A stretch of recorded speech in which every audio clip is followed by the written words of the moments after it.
welcome back to the State Champ Studio for The Draw. Elizabeth Coon here with Emma Kuehl. And man, we've been having some beautiful weather for some lacrosse. Absolutely. Spring is finally here. Yes. I think I'm going to keep my fingers crossed. It is Michigan, so we don't know if winter will reappear at some point. But yeah, it's just great to be out there, certainly a little bit more free and, not wearing all the compression gear to keep ourselves warm. So yeah, it's a great time to be playing lacrosse. Yeah, absolutely. Let's keep this beautiful weather going. Sean Baligian and Greg Durham will be joining us later on in the show, but we want to get to some highlights. Starting off, Spring Lake at East Grand Rapids. Hey, big matchup between two really big teams that have been in your top 10. Yep. Just talk about how big this matchup is. Yeah, just a huge West Side matchup and a huge Division II matchup as well. I mean, this is a pairing that we might see, later on in the postseason.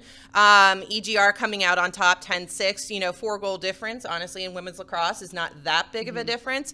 Just a classic West Side battle, really great athletes. I've been following EGR and Spring Lake. Both teams are really fast, play some really high quality lacrosse.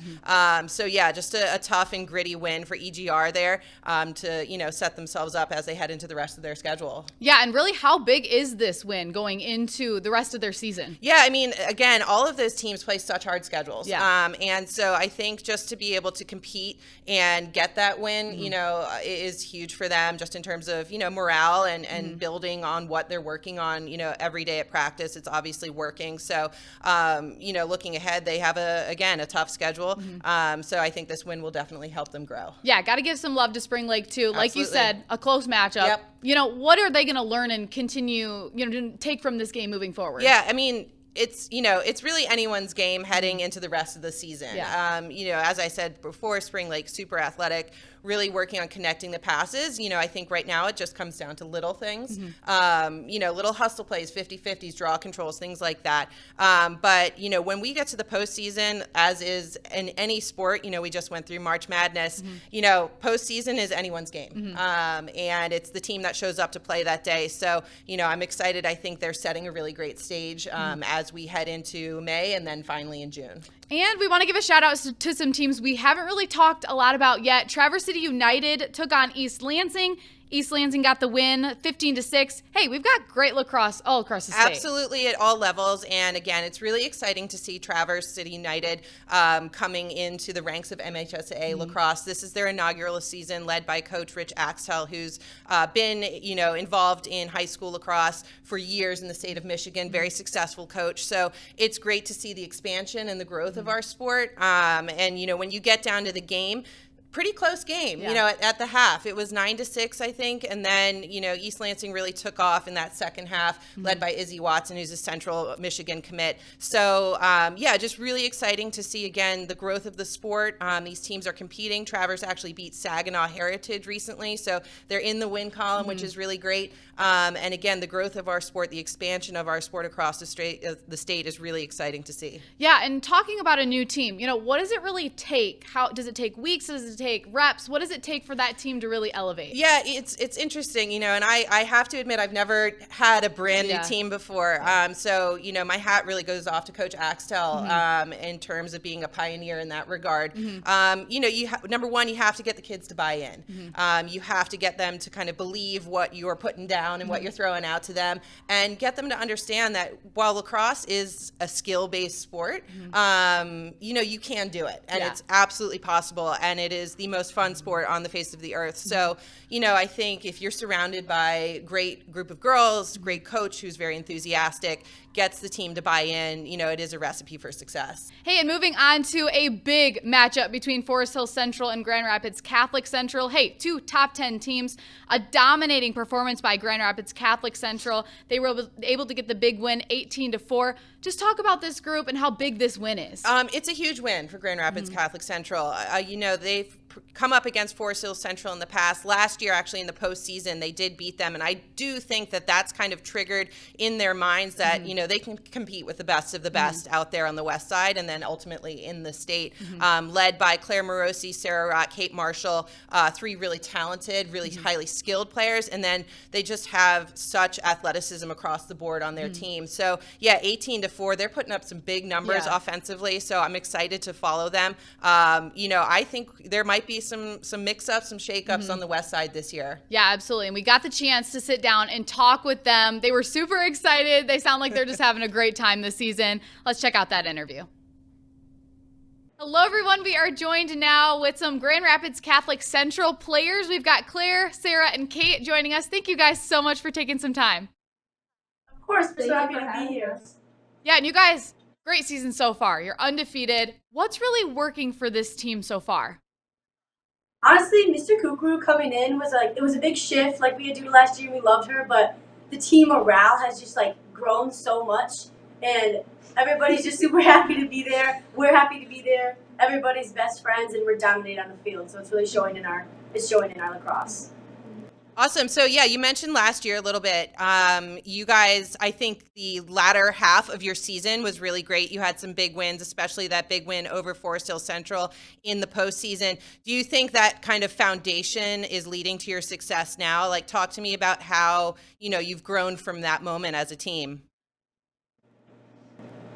Yeah, I think that was definitely one of the big turning points for our team.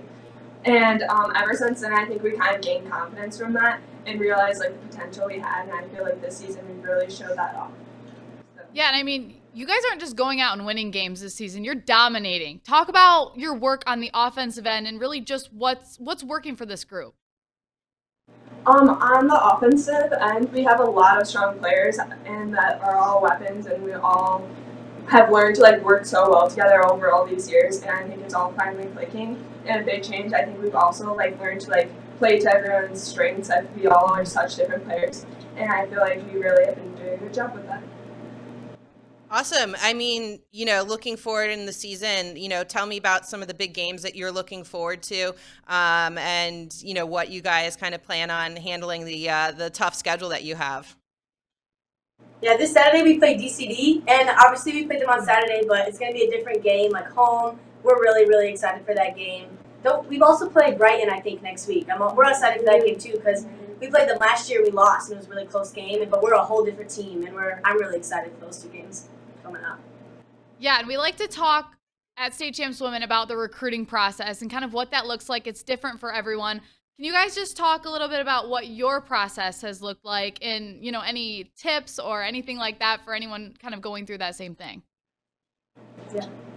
Yeah, so for me, I had a really different recruiting process because I ended up tearing my ACL and I had surgery junior year, peak recruiting season. So it made it definitely more difficult and just challenging. And one of my words of advice is everyone's recruiting process looks different, and it's so hard to compare yourself to other people while going through that. But everyone has different factors that play into it. So just be patient, and it will all work out how it's supposed to. And happened with me. So yeah. I mean, Kate, what about your recruiting process? Give me a little bit of, of information there. Tell me, where you guys, and also where are you guys headed? This is your time to shine. Let us know where you're going. Yes. Oh, I'm going to the University of Massachusetts Lowell. I'm committed to UMass Amherst, so me and Sarah will get to play each other. And my process was, I was gone all summer, and it was hard, but it was all worth it. And I'm so happy, I ended up in a great place with great coaches and great people surrounding me, and I'm so excited to go to that next step for lacrosse. And it was a great summer. I met a lot of new people. It was awesome. That's good. And it looks like you guys are just having so much fun together. Before we started recording, you're giggling, laughing. What makes this group in particular so special? So I just feel like we're just not even a team, a family. We just grow closer every week. And I just feel like with Kuehl, he really kind of meshed us along, and I feel like that's probably why our offense is working out so well too. Is just because we're all starting to mesh. We played together for 4 years, and it's just kind of all starting to come together, which is really fun to see. Yeah, I mean, it sounds like, you guys are kind of taking the foundation that started last year and are really building off of it, and building that family unit. So, should we expect to see you in that last weekend in June in Ann Arbor?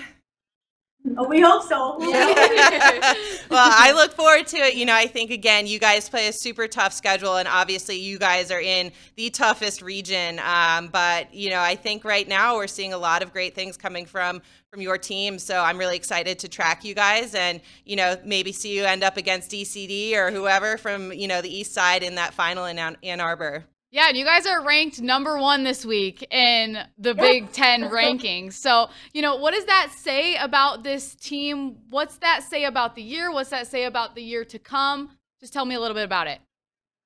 Well, I think that we just put in a lot of hard work. Like in the winter, we were there. Even when we had basketball and Sarah had stuff going on, we just put in the work. And we're like the past 3 years we've been here together, and this is our year, and we knew it was our year from the start. So we're gonna push through and make it our year. Yeah, well, we're very excited. We'll be cheering you on, and we're excited to talk about you later on in the show as well. So thank you guys so much for taking some time to chat, and we're gonna be rooting for you. Yep. Thank you, guys. Awesome. Thank you so much. Hey, they were so much fun. We're really looking forward to seeing them the rest of the season. And they are indeed sitting at your number 1 spot, Grand Rapids Catholic Central. Why did they move up to that first spot? Just their performances. They had some big performances in the East-West play day, but, in their regular season, kind of the non-play day, they've just been crushing it. They've been dominating. And it seems like no one's really figured out how to stop them yet. So I'm really excited about them. I think it's, helped the parity of lacrosse on the West side. And they've earned the spot for sure. Yeah. And talk about their offense. It's been unstoppable so far. Like we talked a little bit about. What's it going to take for a team to stop them? Yeah, I mean, they have to get in the hands of their big guns. Again, the Kate Marshall, Claire Morosi, Sarah Rott leading the charge there. Defenses, you just have to step up. It's going to be tough to contain them. But, again, we're still pretty early in the season, so I think it gives some time for our other teams to try to figure them out. But, I'm just really excited about the firepower that they bring. Yeah, absolutely. Another team to be excited about, Brighton, moving up to that number 3 spot. What made you bring them up? Yeah, Brighton, the dogs are on the hunt. They're coming up. Again, they've just had some really stellar performances against some top teams, so earning their way back up into the rankings, into the top 3. I'm excited to see them in person, hopefully sometime soon. I think, again, they're just bringing that firepower that defenses have really struggled with this season. So I know they have some big games coming up, but, really excited to see Brighton. And, they're proving a point, and I love it. And they should absolutely go for it. Yeah, absolutely. East Grand Rapids, though, they were at that number 2 spot. They dropped down to number 5. What made you make that move? They've had a tough start to their schedule. Again, it's early days and it's East Grand Rapids. I think there's one thing that we all know as coaches in the state is never count East Grand Rapids out. I think they're trying to kind of fit some people maybe into different positions, trying to get all the puzzle pieces to work together. So they'll be back, and it's going to be a tough going for them, but it's a tough going for everyone on the West side. So, they're never count them out. They're sure to be there in the end. Yeah, we talk about strength of schedule a lot, but that just really allows them to get prepared. What else does that really bring to the table come the last week? Yeah, I mean, I think you said it. It prepares them well. It's that cliche of iron sharpens iron, and when they get to the final, they're ready to go. Or whoever from the West side gets to the final, they're ready to go because they've really had to battle it out and really earn their wins over the course of the season. I think East side, I'd love if we could maybe meet in the middle a little bit more. To really sharpen our skills and play against the best. But I think just with the tough schedule that they have out there, and they also play a tough out-of-state schedule in addition to their in-state schedule. So really going for it in terms of competing. And talking about big schedules, big games, big matchups, what are some of the games you're looking forward to? Yeah, I'm really excited to see Detroit Country Day against Forest Hill Central, and then they have to turn right around and go Grand Rapids Catholic Central. So this is going to be a really tough weekend for the Yellow Jackets. I think it'll be a great weekend to really figure out where they are and, really battle against the best and hopefully come out with the wins, but maybe not. So, we'll see what happens. A really great indicator of where lacrosse is in the state. It'll be a top kind of East versus West matchup there. Yeah, we'll see if that shakes up the rankings a little bit. We're looking forward to it. We'll make sure we bring you all of the highlights, but for now, we're going to throw it to Sean.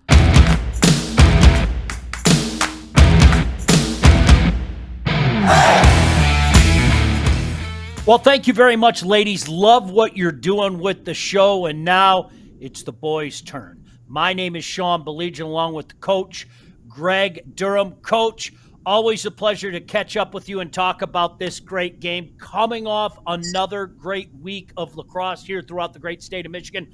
Looking ahead to another big week. Yeah, there's a lot of interesting games that happened last week, some upsets, some teams that are really rising. I told you last week we had a great game against Livonia. Unfortunately, we were the short end there. They have a really nice team, really athletic.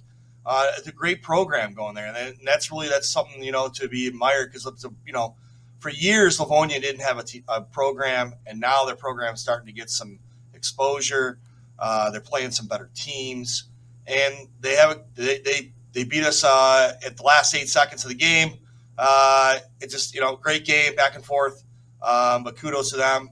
And it's a nice thing to see these younger programs getting better every day, and that's what it's all about. That's the growth of the game. The other thing was we played Grand Ledge on Saturday, and we've been talking about them. They have they have two players on their top 10.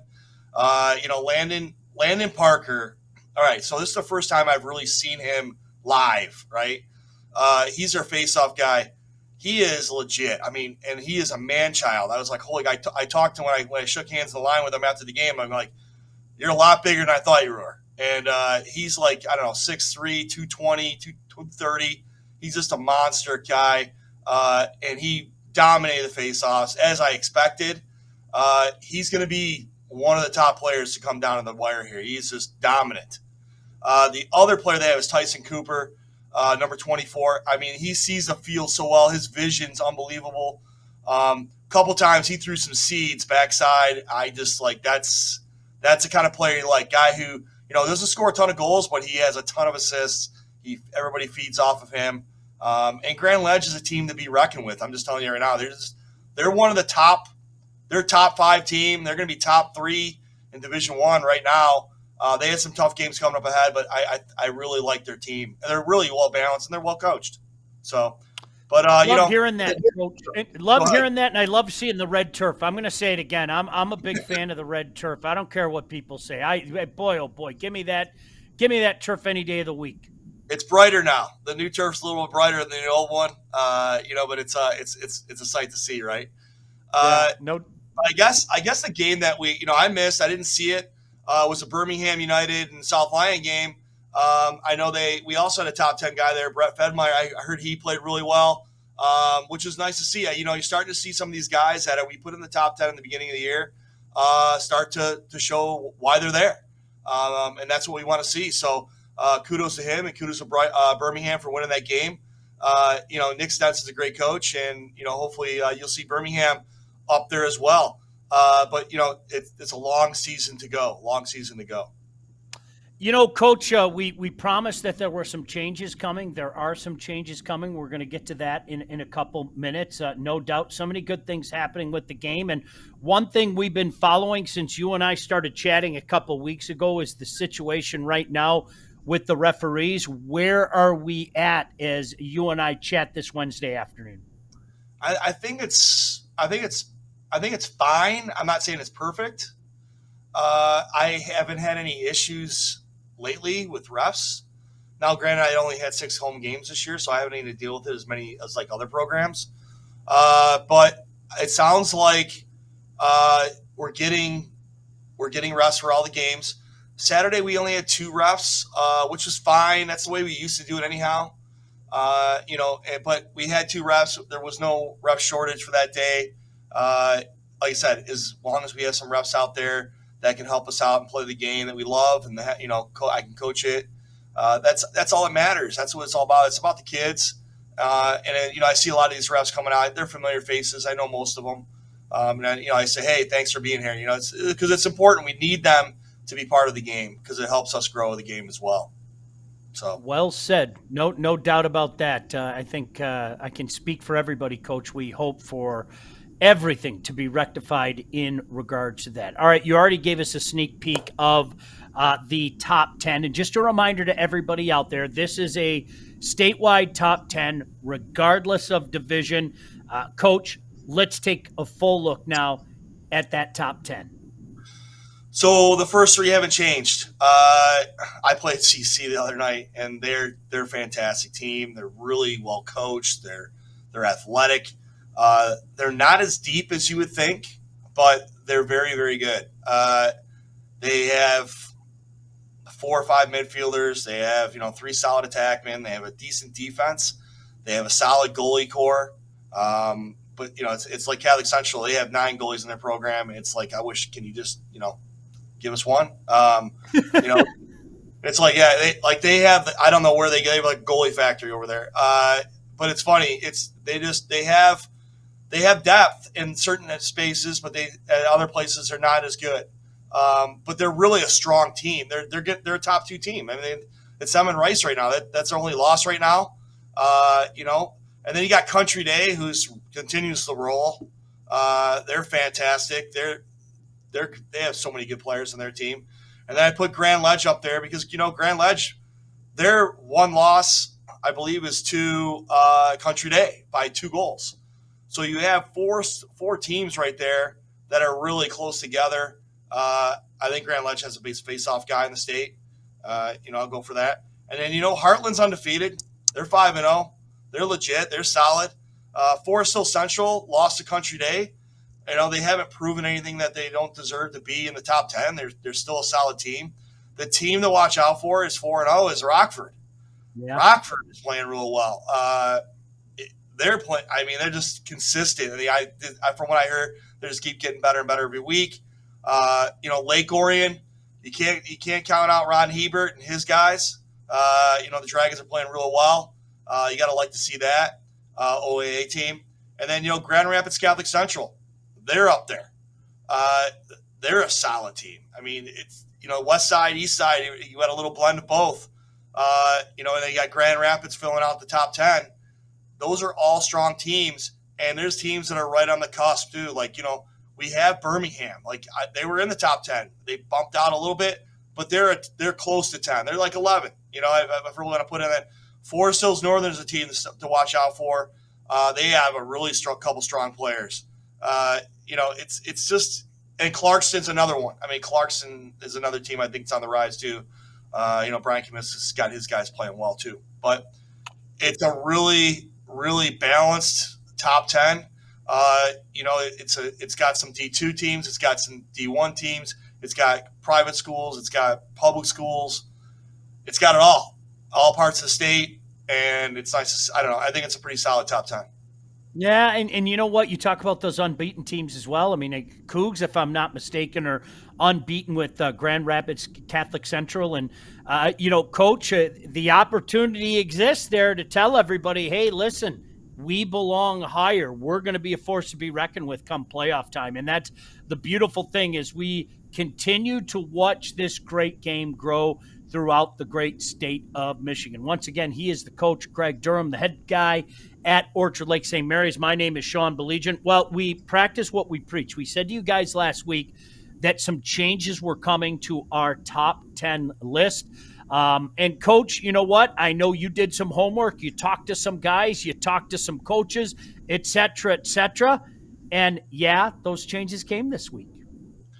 Yep, but, the guys that fell out there's still possibilities for them to be there. We got to see some more things. So, but the guys they put in, they're really been playing really, really well. I don't see a ton of different changes. There's 3 adds, 3 drops, but for the most part, I think it's still a solid list. And there's still guys that aren't on that list that could be, and I think will be, depending on. So, because here's the heart of the season now. This is where the toughest parts come up the next 2-3 weeks. Because here's what the thing about spring sports is. There's a lot of things to juggle. You have honors award ceremonies. You have prom. You have graduation. Is all popping up in the next 3 weeks at some of these schools. Yeah. And that is, it's going to be tough sometimes. It's tough to keep kids engaged if they're not going to school. Especially those seniors, they get a little senioritis. But, if a team gets rolling, I don't see that happening too well. I think most of the coaches that I know, they keep their guys engaged, ready to go, and they have great leadership. But you're going to see some things in the next few weeks. Teams tumble and teams rise, and it doesn't matter what division, because also a lot of the leagues have their own playoffs or their own championship game. The KLAA has their own they call it the crossover. So the best 2 teams on each side of the divisions cross over and play each other and the top one play each other for the championship. The Catholic League, we have a bracket type of thing. We have we have a semifinal and a final, obviously. OAA, I believe, has similar to what the KLA has. So they have there's a lot of different opportunities for teams to rise, maybe win their championship. And then, come around May, middle of May there is when the seeding will happen. And that's when we'll find out what regions have what teams are ranked. They use the MPR on MHSAA for Boys Lacrosse to help them do that. They also look at records. They look at, strength of schedules. They look at all kinds of things. And so, you never know when you're going to fall in that. But, right now I see a lot of those teams that are in the top 10, they're going to be either a 1 or a 2 seed, maybe a 3 seed at the worst. Well, and we always say this, and this happens every single year, whether you've been with us for a little while now or you're new to this process, this list is fluid. This list will change. And, Coach, I think you touched on something. We've seen it before where a name dropped off and then a name pops back on. That's the way it is. This list is fluid as we continue to progress through this season, and we continue to get, information from a lot of the coaches out there. So, Kevin, if we can see that list one more time, of course, Kevin behind the scenes doing a great job with that. There's our list as it stands today. And, of course, you can be a huge part of this. Please get to our website and vote for this. Remember, the online leader cannot be removed from the list. Automatically gets into our Final Four as we look at our criteria. Right now, Coach, you talked him up for good reason, and Grand Ledge has mounted up big time.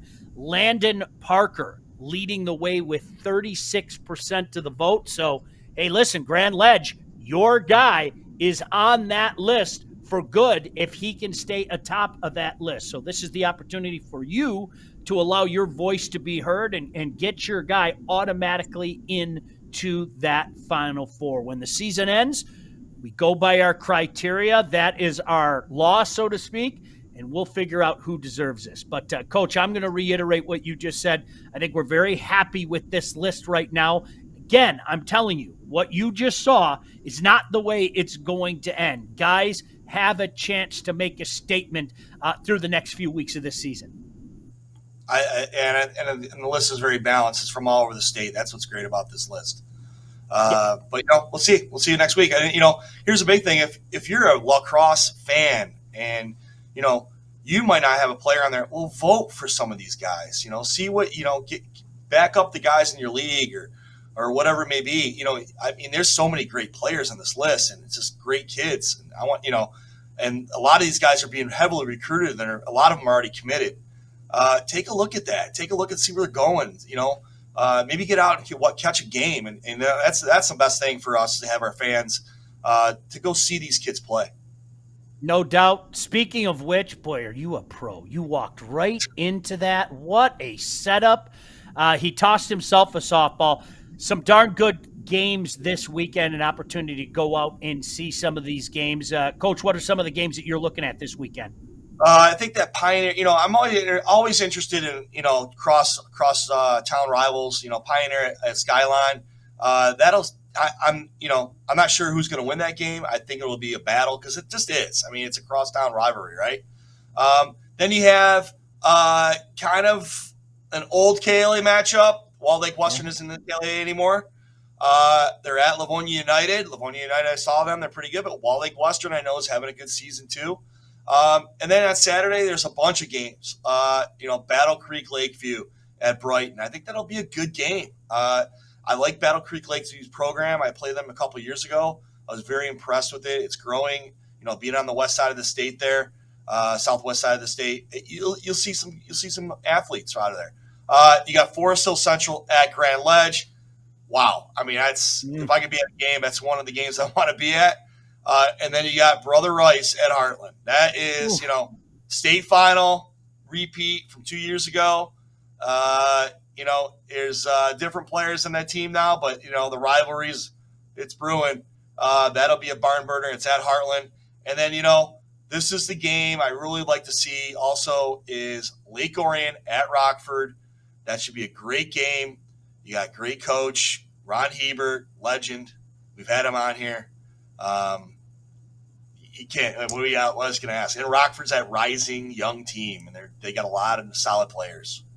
That's a beautiful thing. I mean, all those games, Coach, I mean, not only do you have battles between teams in our top 10, but those intriguing storylines as well, and teams that are maybe knocking on that top 10 door. And I'm going to reiterate what you said a couple minutes ago. Get out. If you have an opportunity, go see the local team play. I tell you what, the coaches are putting in the work. Most importantly, the kids are putting in the work, and they are really improving this product throughout the state. That is all the time we have for this week. I want to thank the coach. Good luck to you and the Eaglets this week, Coach. And, of course, Kevin behind the scenes. Appreciate everything that you do. Most importantly, thank you for watching and supporting this great sport. For everybody involved, my name is Sean Baligian. Until next week, this is Face Off. State Champs Face Off and the Draw is presented by Lawrence Technological University. Be curious, make magic. Face Off and the Draw is also brought to you by the Michigan High School Athletic Association, promoting the value and values of educational athletics. The Michigan Army National Guard, a proud sponsor of the MHSAA.